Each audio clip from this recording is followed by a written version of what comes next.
excellent day for an exorcism.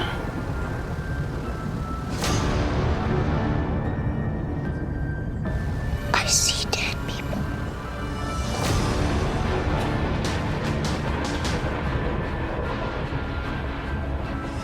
Suffering will be legendary, even in hell.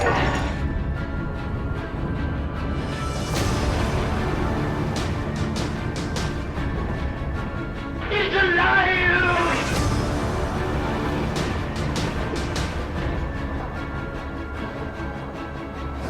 Fear on Film.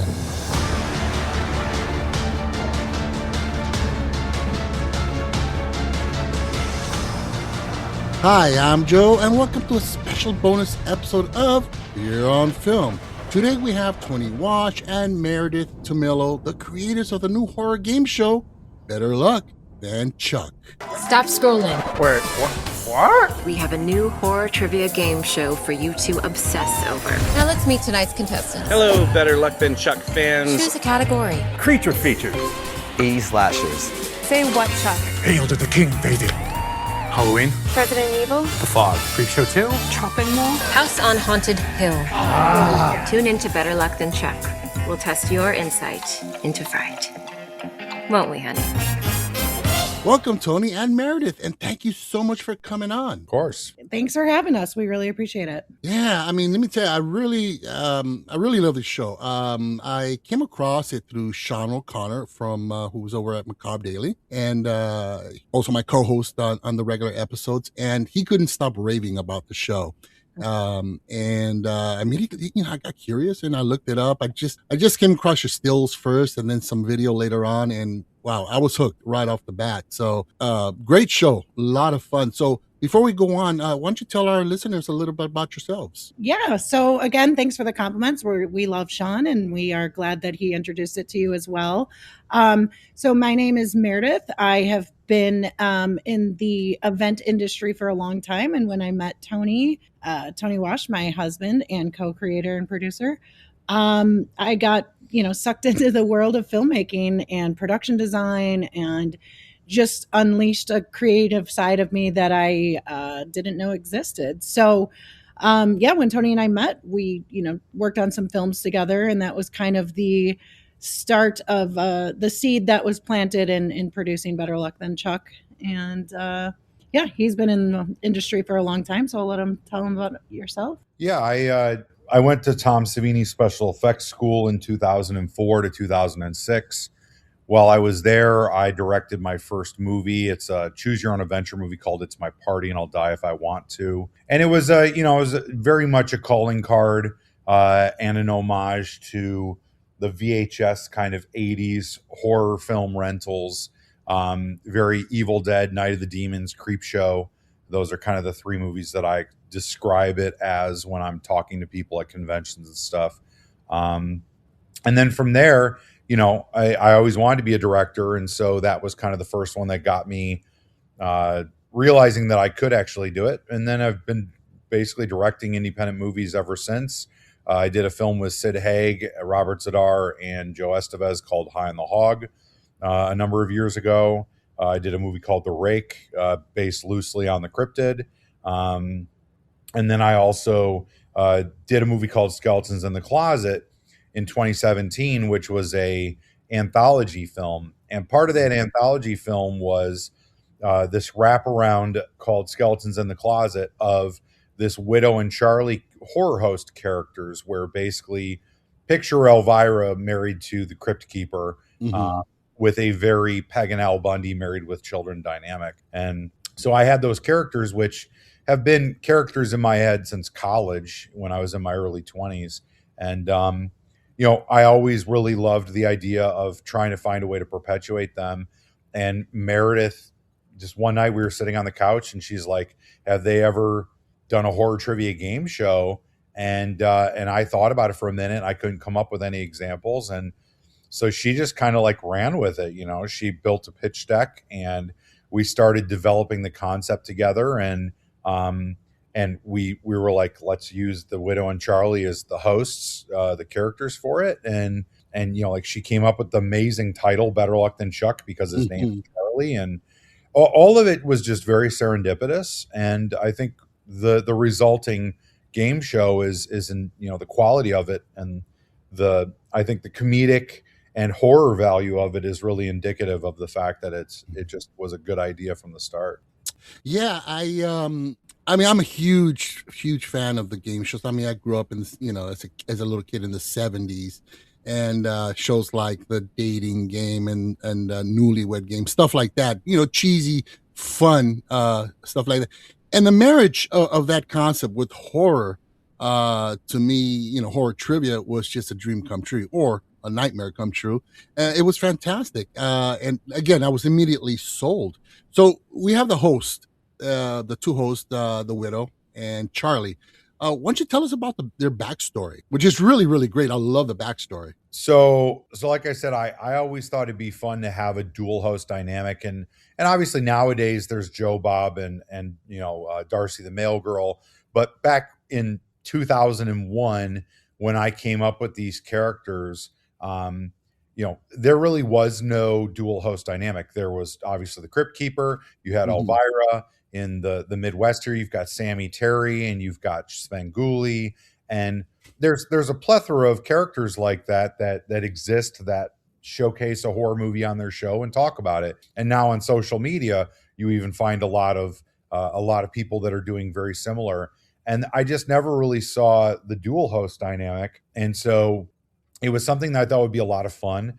I was never I didn't watch a lot of Married with Children as a kid, but Mhm. I always really loved how much of a character dynamic Peg and Al Bundy had, and so I thought that would be fun to throw into these characters.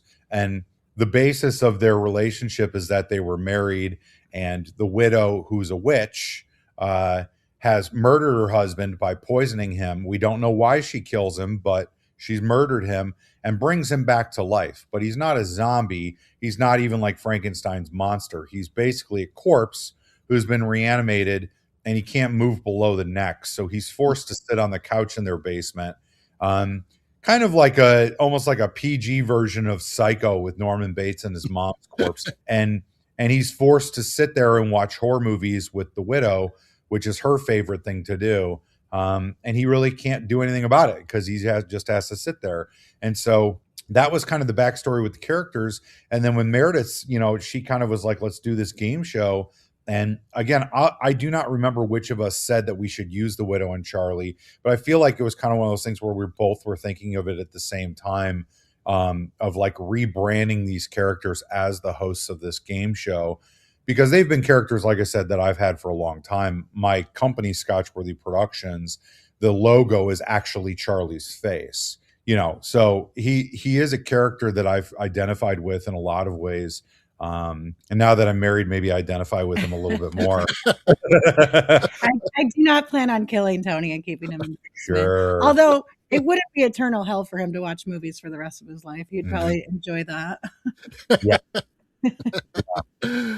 So I mean, that was just I think that's the coolest thing about it, is that I met, fell in love with, and now collaborate with someone who not only we get along great and our creative ideas really flow well together, but she took, like, Meredith came into my life and took these characters that I had sitting on a shelf and breathed new life into them, and that is just one of the most amazing things to have with a producing partner and with a life partner. Mhm. Well, you know, you can definitely get that dynamic with your characters. I mean, they're like, you know, you mentioned the Married with Children. I myself was never really a big fan of the show, but I did like the dynamic between Peg and Al Bundy, that whole interaction, and I definitely got a lot of that in this in a more kind of like a good cheesy way. And I mean, I really loved it. So Tony, as director of programming over at Screenbox, how did this role influence the development and the production of Better Luck Than Chuck? Honestly, Better Luck Than Chuck was done before I was working full time for Screenbox. So it really didn't. You know, Screenbox is obviously it's my full time job, and it's something I'm very passionate about, kind of taking the reins of, and hopefully allowing my love and knowledge of the horror genre to just bolster that platform. But Better Luck Than Chuck was the utilization of my 20-year filmmaking career at the independent level, mixed with, again, finding a partner in life and in producing with my wife Meredith, whose idea it was, and then also the film family. I have a number of people that I've been working with on stuff for, Robert Patrick Stern and Sarah Sharp I've been working with for almost 15 years, and Jim Peterson and Francis Claudio, and then you bring in other people, again, like I said, like Meredith and Adam Michaels, who plays Charlie, who I've known for 10 years now and is a good friend and a pretty consistent collaborator at this point. And then you've got Alexa Salata, who plays the widow, who we brought in for the game show. She had the improv skills that we felt were necessary to transition the character of the widow from the horror hostess in Skeletons in the Closet to the game show hostess of Better Luck Than Chuck. So I think it was just really, it's the people that you surround yourself with. The idea is just an idea. It's not until you assemble a team of people that can help you bring that idea to life that it really gets the life breath breathed into it, Yeah, I mean, and you mentioned Alexis Salata, she definitely has a blend of Peg Bundy and Elvira with this dry humor and this sarcasm. Would you say that she was kind of a mixture of those two characters? Oh yeah. I mean, I have to say that, like, obviously Elvira is a little bit, what do I want to say? What's the right word? She's a little bit more Campy. She's definitely campier, yeah, but she's also more like sexualized. Right. She's definitely more. Why can't I think of the damn word? Not promiscuous, but like vocally promiscuous. Right. She likes to say innuendos and things like that. Whereas the widow's a little more, not even sophisticated. She's just more PG. Right. And not that, like, I grew up on Elvira and I love Elvira. Like, Cassandra Peterson's amazing. She's gorgeous. She made me the horror fan that I am today. I've got some of her big box thriller video VHSs down in my VHS collection, because that was literally like the first color horror movie I remember renting with my dad, was one of her. I think it was the Cyclops one. And so she holds a very special place in my heart. But the widow to me is like the embodiment of not the sexiness of a female character, but more so like the sophistication and the intelligence and the control of a female character. Which is why their dynamic is the way that it is, I think, in a lot of ways. And I don't know. I think that a lot of credit goes to Alexis and Adam for bringing these characters to life, because they both utilize their own, again, improv skills and their own comedy abilities to make these characters fleshed out like they were. Because, as the writer and director, you can only really do so much. You really have to rely on their abilities, as well as your relationship with your actors to make these characters come as alive as they do. So who would you say the target audience is for Better Luck Than Chuck? And are the questions aimed at casual horror fans or more dedicated horror fans? What would you say the range is? It's funny because it's obviously just in general, the top level answer of that is horror fans. And when we were developing it, it did become very interesting of, do you make this the Jeopardy of horror, where it is really hard, testing the best of the best. And we realized that it had to be a good balance, because it's unwatchable. If you're the casual fan and you don't know one single movie they're talking about, it's, it would be boring and people would tune out. So we would say more general horror fans. However, we did do some kind of deeper dive questions and a balance of hard ones and giveaways. And what we're finding on influencers and people that have seen the screeners at festivals, or, that we've shared private pilots with, or screeners with rather, is that people are shouting out the answers. Even if you do know it, even if it is a giveaway, it's still fun. And that is the core of any game show, is playing along from your couch.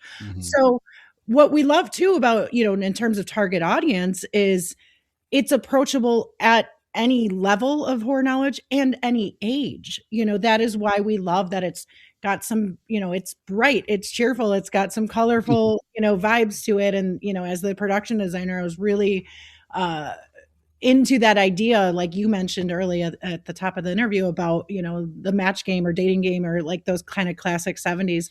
You can watch it with your kids. You can watch it with new horror fans. Maybe, you're a lifelong horror fan and you just started dating someone that's new to horror and you're kind of watching it.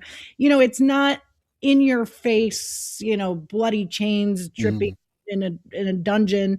We wanted it to be lighthearted and still introduce people to horror. And the great thing about it is we've watched it with people again, maybe, and they're like, oh, I've never heard of that movie, or what's that movie? Simply from a question that was being asked. So it's almost like, it's like a gateway, a cheerful gateway to introduce people to horror, but also keep encapsulating the hardcore horror knowledge, fans out there that are screaming the answers at the TV. So it's kind of tough. Our target audience really is broad, and we are finding that it's approachable and for many variations of audience members. Yeah, I think it's the coolest thing about it is, Meredith's production design, building the set out. Because in Skeletons in the Closet, we were fortunate enough, one of our film family members, Joe Meglio, who did the sound work on on Skeletons in the Closet, sorry.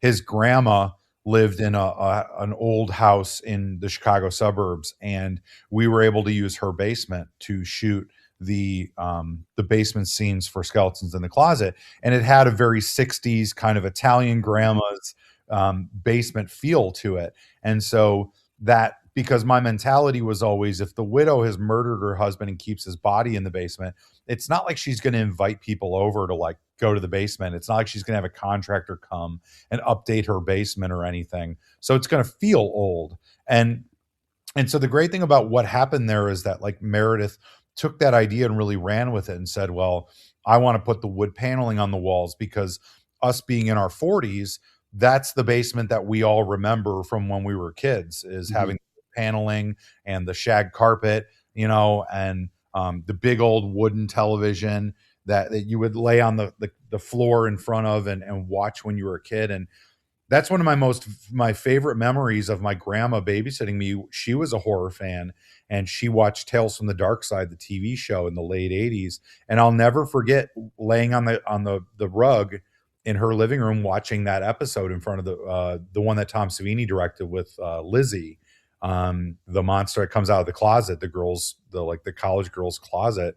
And that it just scared the shit out of me. And that's part of what made me a horror fan. And so I just really love that Meredith not only embodied that nostalgic feeling with the set, so that all of us that want to feel that again can feel that way, but it also now is approachable enough to give people that have kids that they want to turn into horror fans the ability to sit and watch it with their kids. And it has that nostalgic feeling that the kids are probably getting if they watch an episode of Price is Right with their parents, or something like that. So $10,000 pyramid or whatever it's called. $100,000. $100,000 pyramid. Yeah.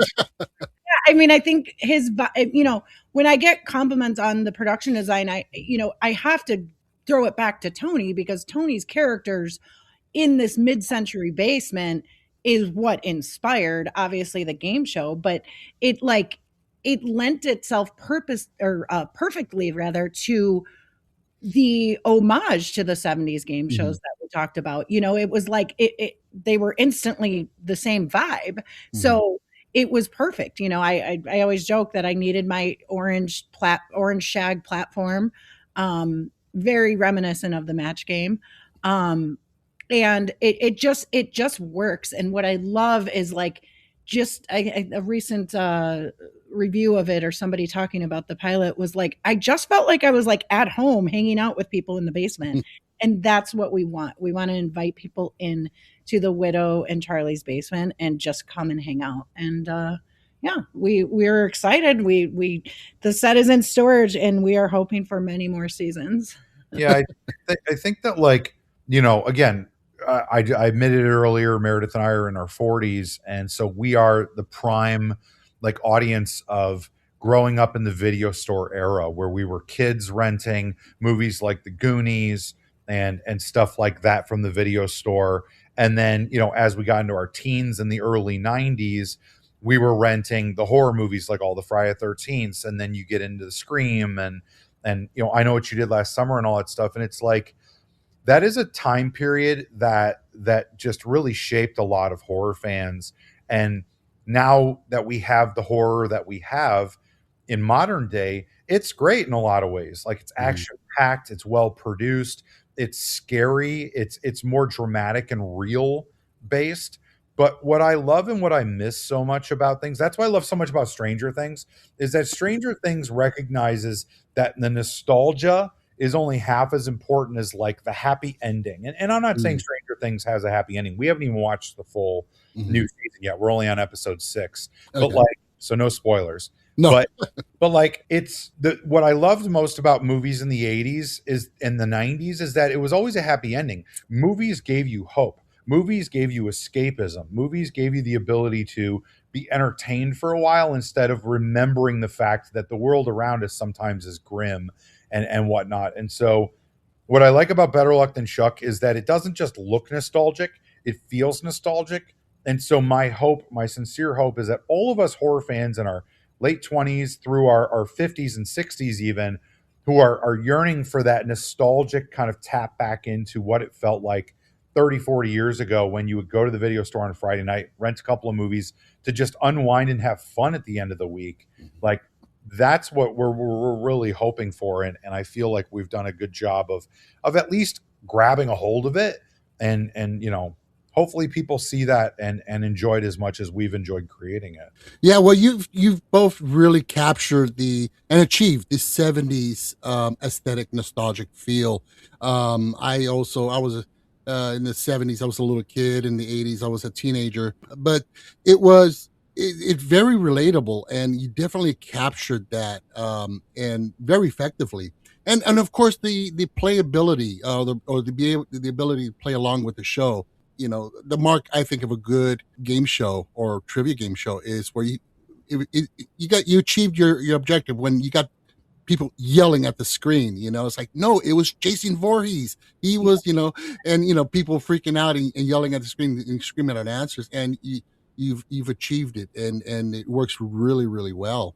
So are there any plans currently for future seasons or expansion? I know you guys just expanded into like micro sitcom, right? Micro episodes, which are really great. I urge everybody to please check them out. I'll put the links down in the show notes. They're really a lot of fun. Any developments you have in mind, or anything you want to go, try out in the future with the show, like maybe involving celebrity guests or maybe even more elaborate physical challenges? Well, yeah, we obviously want to see the show continue to grow and perpetuate itself. We believe that, as Meredith loves to point out, game shows are the longest running shows on television right now, between, Price is Right and Wheel of Fortune and Jeopardy. Those are some of the longest running shows of all time. And so the opportunity is there to perpetuate this, because we're never going to run out of horror movies. We're never going to run out of content to create questions off of. And we're never going to run out of horror fans to have come on and be contestants to win cool prizes. And so this first season is really just testing the waters. It's showing the world and the horror community that there is an opportunity to fall in love with these characters and fall in love with this show, with this concept. And if everybody embraces it and demands more, we can get more. But I think that that's the biggest, hurdle in this day and age, is that with entertainment, if you're not a big studio with millions of dollars to produce something, and to market that thing, you can oftentimes get, unfortunately, lost in the mix, because there's so much content out there and so many places to find content. It's not like back in the day where it was like, okay, it's either in the theater, at the video store, or it's on the television at home. Otherwise, it doesn't exist, And there's so many different places to find content now that, as accessible as it may be, it's also very confusing and it's very congested. And so what we really need is people like you to help, help us get the word out, tell people about it. And so we appreciate this opportunity to talk about it with a fan such as yourself, which we appreciate your fandom. And yeah, we have a 6-episode first season for the game show. It's got normal everyday American contestants that are horror fans. We were able to bring people in from all 50 states. We couldn't, unfortunately, bring in international contestants because of game show law.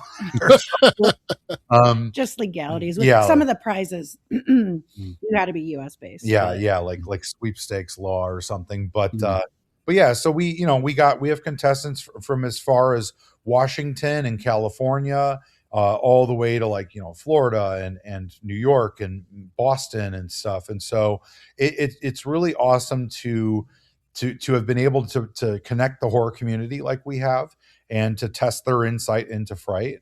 And so with, we've got these cool prizes like Fright Rags and Severin Films and Trick or Treat Studios and Terror Films. And our grand prize is a trip to Universal Studios Halloween Horror Nights.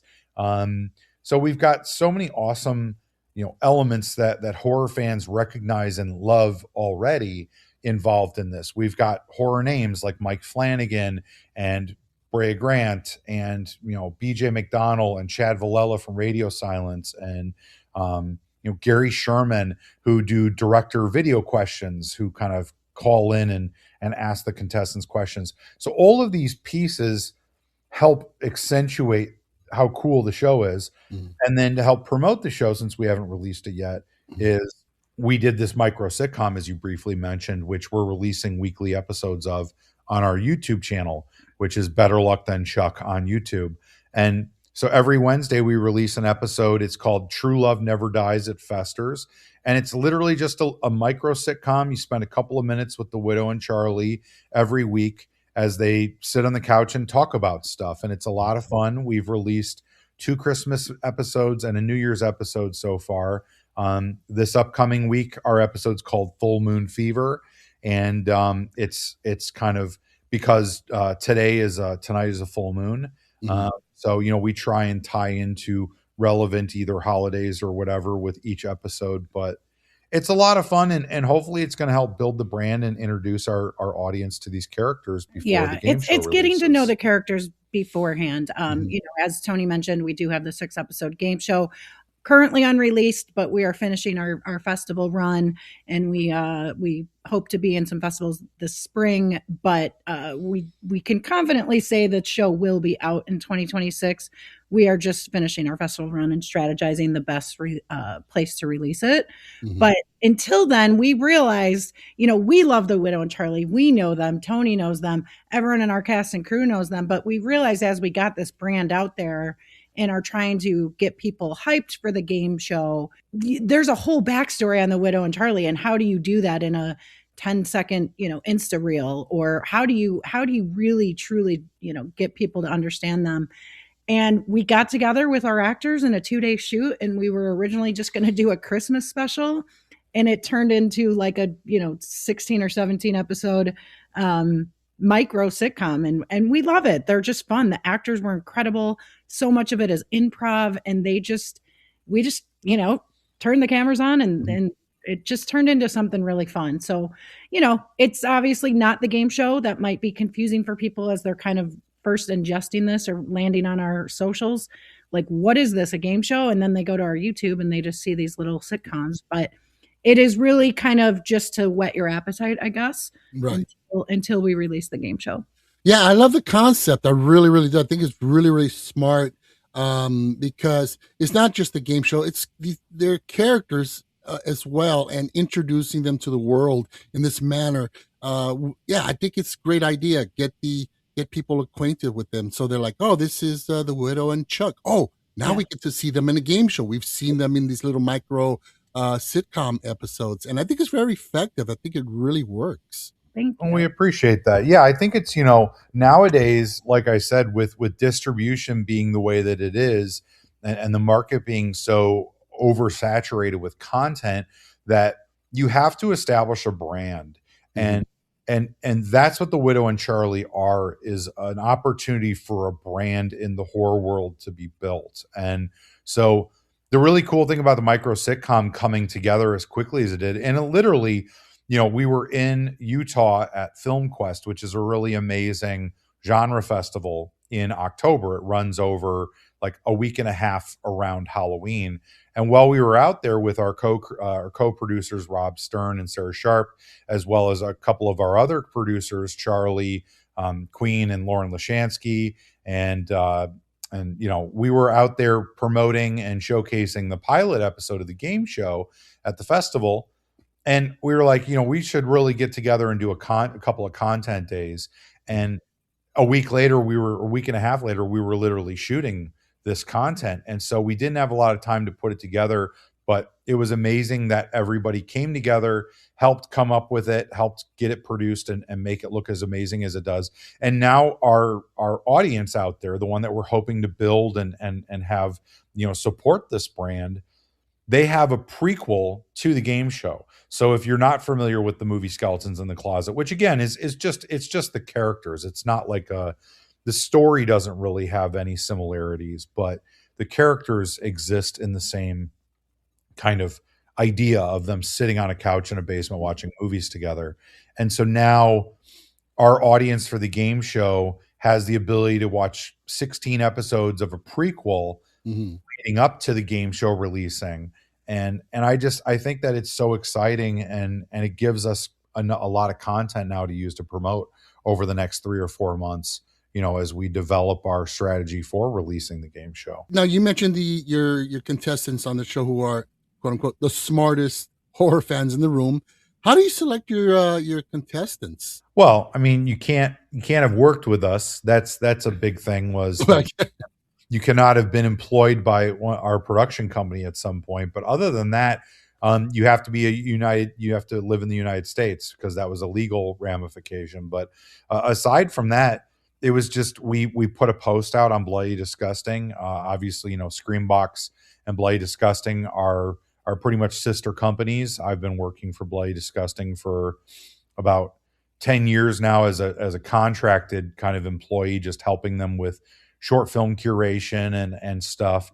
And so they've been very supportive of helping get the word out about the show. And so we put out a contestant search a couple years ago, and right around this time, actually 2 years ago, and we got a bunch of applications from people that wanted to be on the show.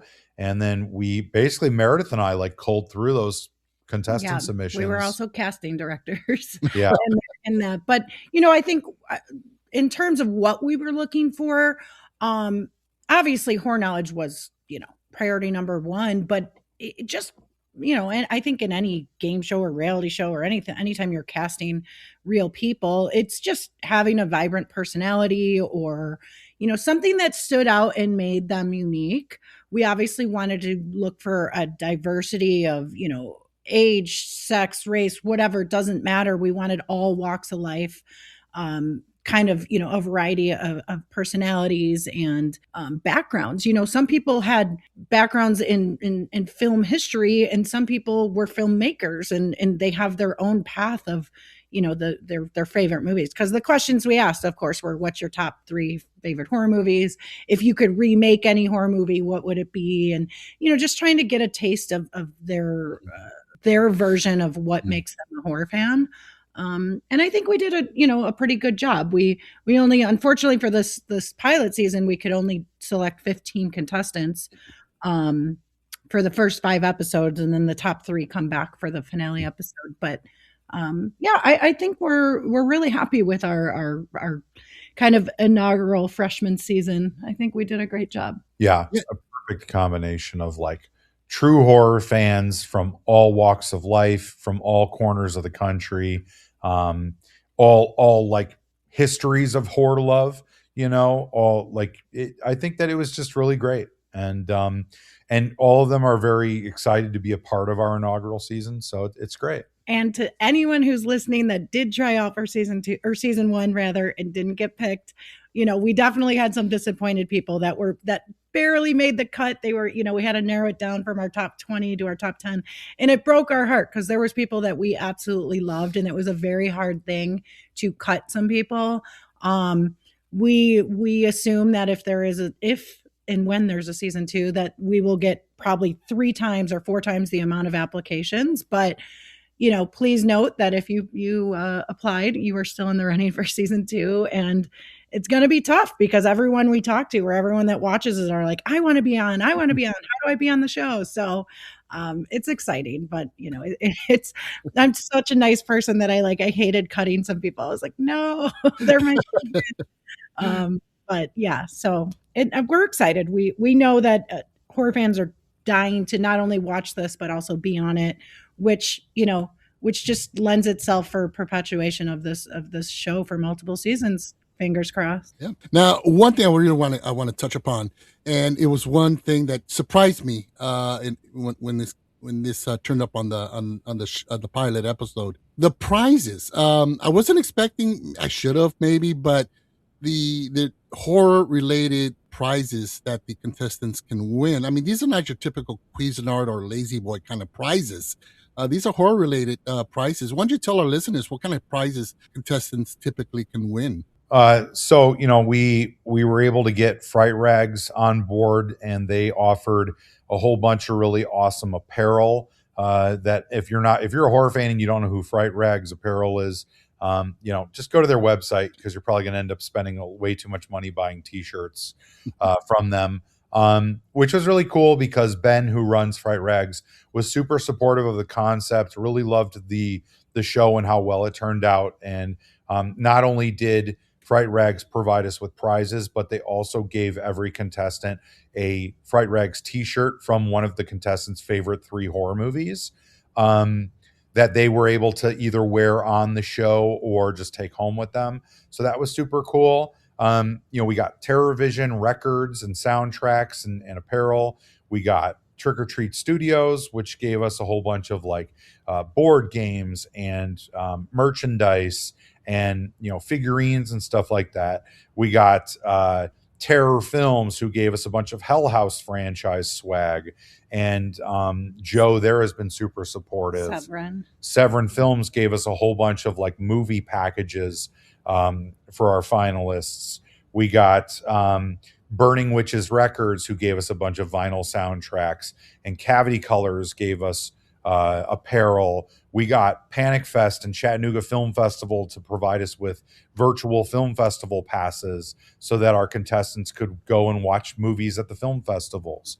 And then obviously the grand prize is the trip to Halloween Horror Nights Universal Studios. And I think the coolest thing about having this just kind of take off from an idea on the couch to a pitch deck, and everyone is so impressed by the sponsors and the prizes, and obviously we had to do a lot of legwork and a lot of meetings and a lot of Zoom calls with Universal and whatnot, but I think it goes to show how awesome and excited how awesome the idea was, and not patting ourselves on the back, just in general, the concept of a horror trivia game show. Everyone was like, why hasn't this been done? Or why, everyone just jumped on board regardless of how professional Tony and I were or how great the pitch deck looked. The general concept and idea, people were in. And then once they saw the vibe and the colors and the hosts and, based on our pitch deck, they were just, it wasn't a hard sell. Obviously we had to do some legwork and there was legal paperwork and all that, but it just, everyone jumped on board, including cast and crew, and everyone that helped out and wanted to be involved is because they were so excited about this. And I think that speaks volumes for, we know people are going to love this. And we're so grateful for all of the sponsors we just talked about and their willingness to take a chance on this little indie game show. And we're just eternally grateful and so excited. And we do think that horror fans will eat this up based on the prizes alone, let alone, all the other bonuses of characters and horror questions and all of that. Yeah, no, I definitely agree. I mean, once this catches on, I think it's going to be pretty. It's going to catch on really, really incredibly. I mean, it's a great show. I mean, one thing that I noted was, you have, I mean, the great production value on the sets and the look and the feel of the show. It's really polished, and it really has a great look to it. How involved were both of you in the post production process, such as editing, sound design, final product matches, and so forth, for your spooky vision for this for the show? Well, we watched the edits. You know, when you're the director, producer of something, you're constantly watching and overseeing that things are being polished to your satisfaction. And so Meredith and I were very heavily involved in watching and reviewing all the edits and providing notes. We had a really great post-production team with our editor, Charlie Queen, who's been a constant collaborator of ours over the last few years.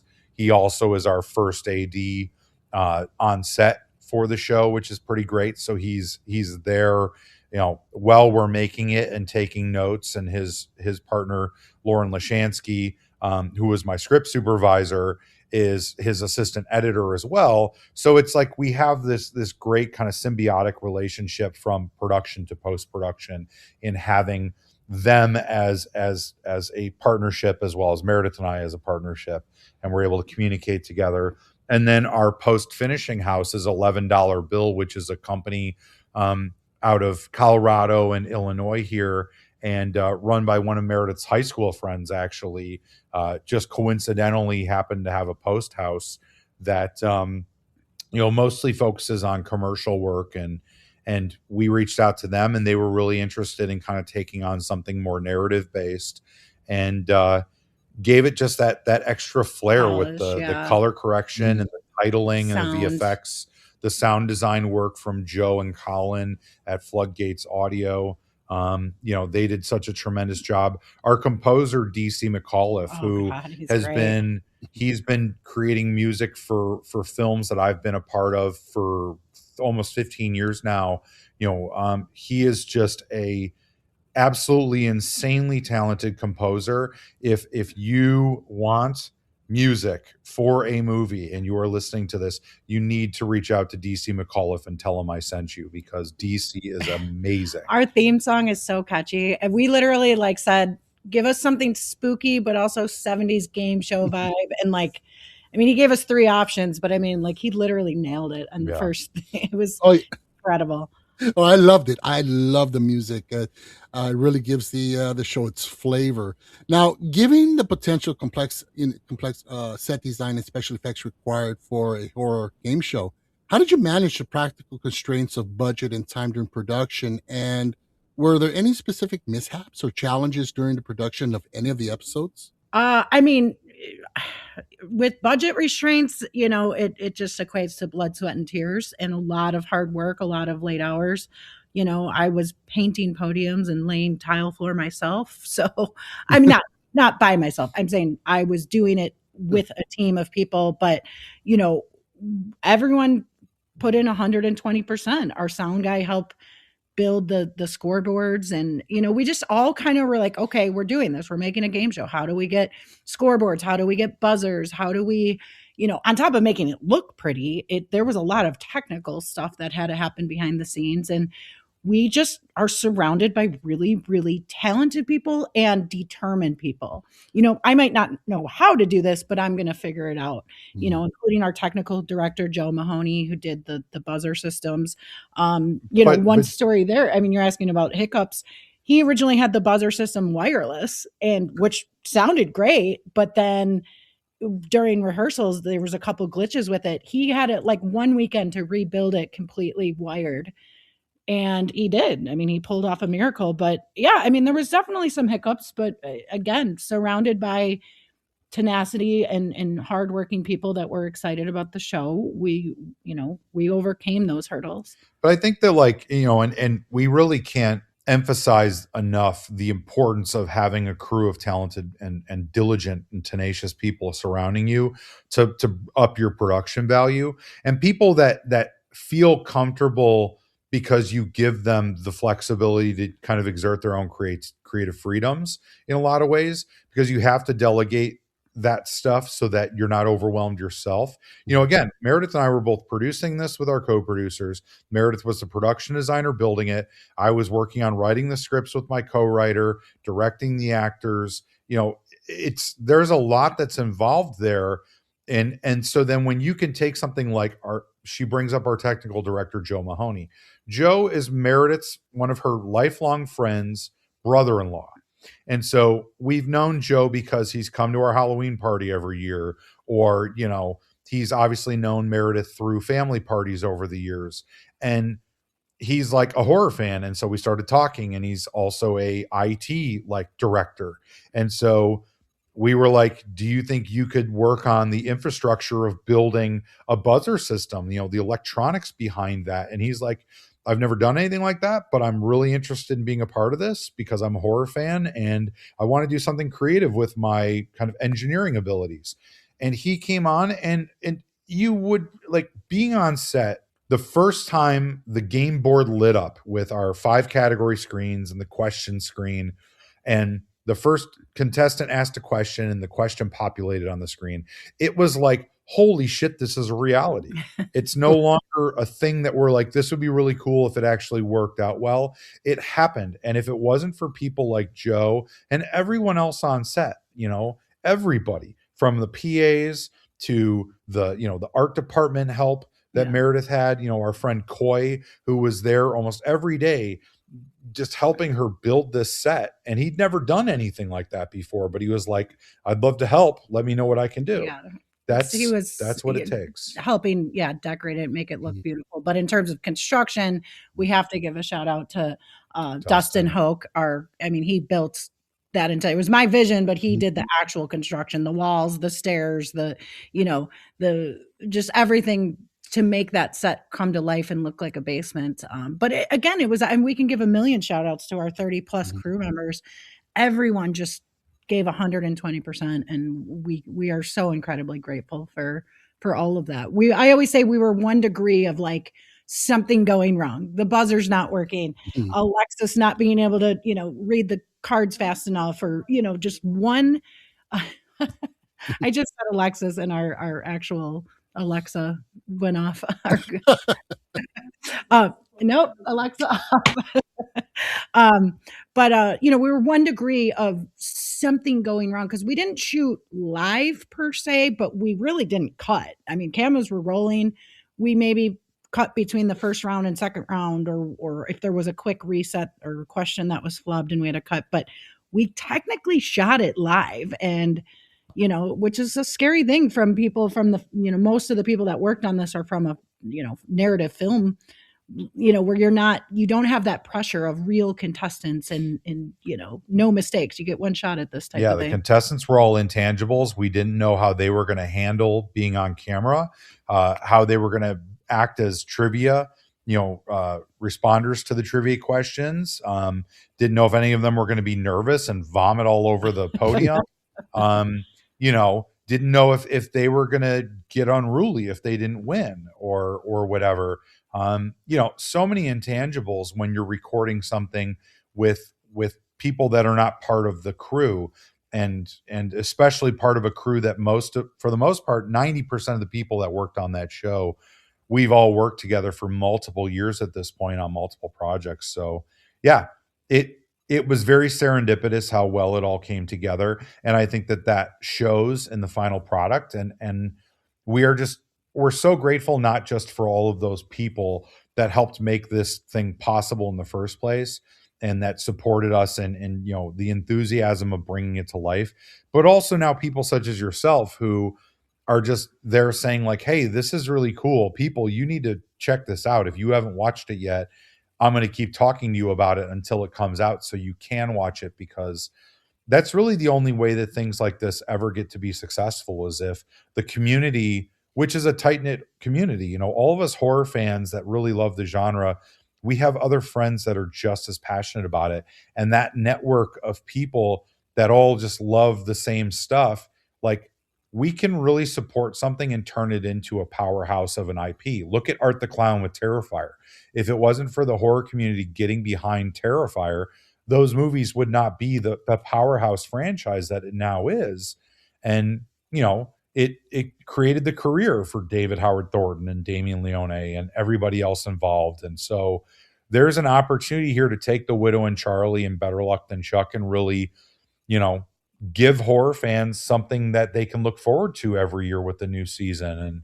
And that's our sincere hope, obviously. And, if people don't like it, then okay, then maybe I don't know what the hell I'm talking about. Maybe Meredith doesn't know what the hell she's talking about. But as a lifelong horror fan who has literally been watching horror movies and reading horror books for 40 plus years now, this is something that I would love to watch as a fan and that I would love to introduce my friends to who appreciate horror.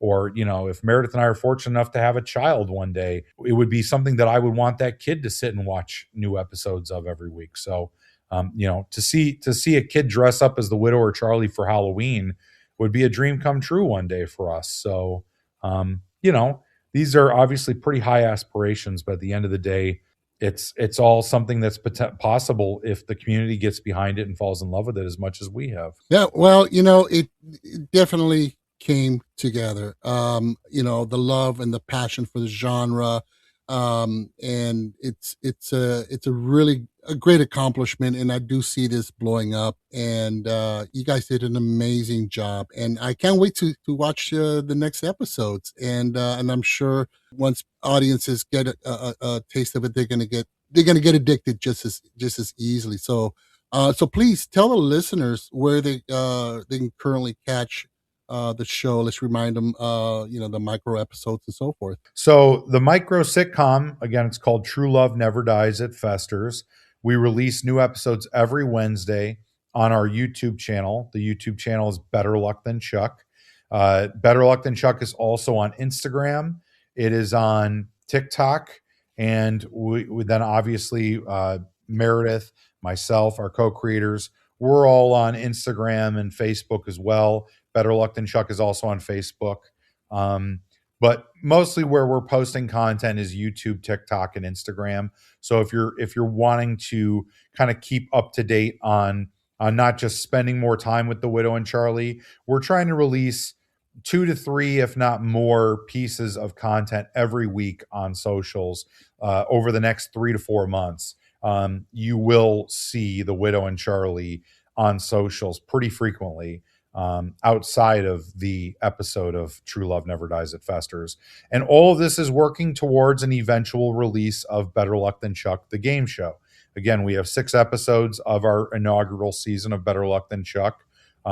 We are sharing the pilot episode with influencers and podcasters. So if you are an influencer or podcaster and you're interested in checking out the pilot episode, feel free to reach out to us.